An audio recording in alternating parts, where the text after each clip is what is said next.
Sampurasun. Tahukah kamu kenapa jenis badak bercula satu yang ada di ujung kulon tidak disebut badak Sunda?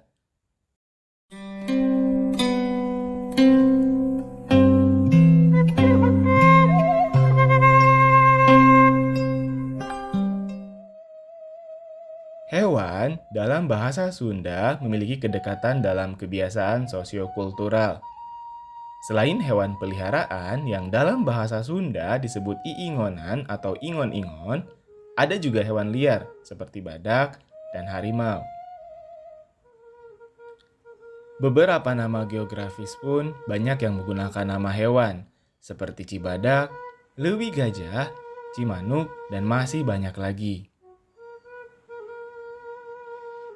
Berbicara mengenai badak, dunia memiliki 5 jenis badak.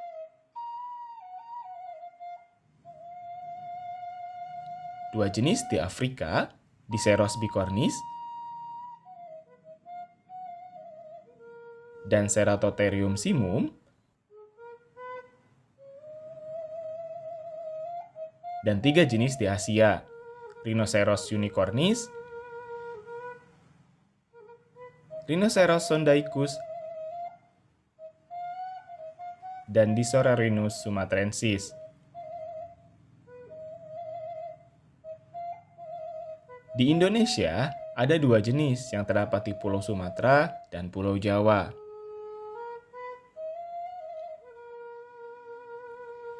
Kedua jenis badak di Indonesia dikategorikan IUCN, International Union of Conservation Nature and Natural Resources, sebuah organisasi perlindungan lingkungan terbesar di dunia yang didirikan tahun 1948, mengkategorikan kedua jenis badak di Indonesia sebagai satwa kritis atau genting, Critical Endangered Species, jenis yang satu langkah lagi menuju kepunahan.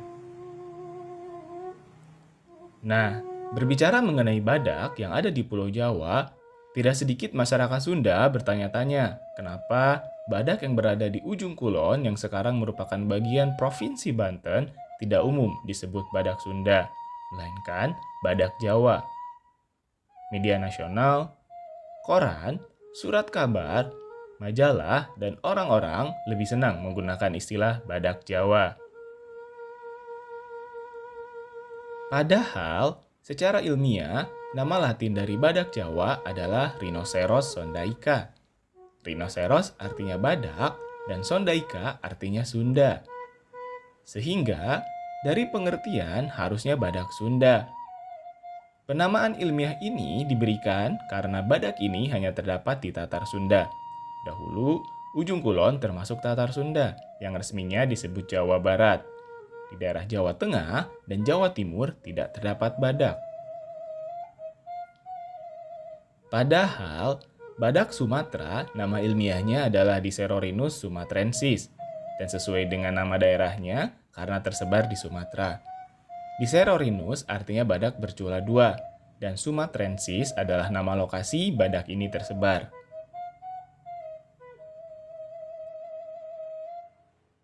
Dikutip dari buku Kegagalan Pelajaran Bahasa yang ditulis Ajip Rosidi, seorang sastrawan Indonesia, penulis, budayawan, dosen, redaktur beberapa penerbit, pendiri serta ketua Yayasan Kebudayaan Rancage, Ajip Rosidi mengkritisi perihal penyebutan ini.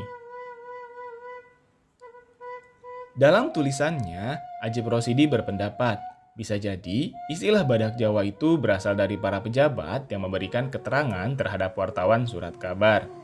Artinya, istilah itu berasal dari para pakar, kemudian digunakan juga oleh orang-orang yang ditugaskan mengurus taman nasional baik di ujung kulon Banten maupun di tempat lain.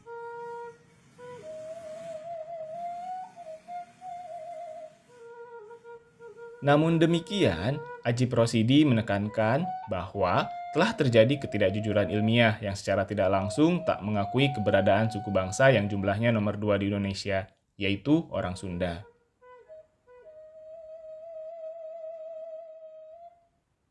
Bagaimana? Apakah kamu akan menggunakan istilah badak Sunda untuk Rhinoceros sondaica?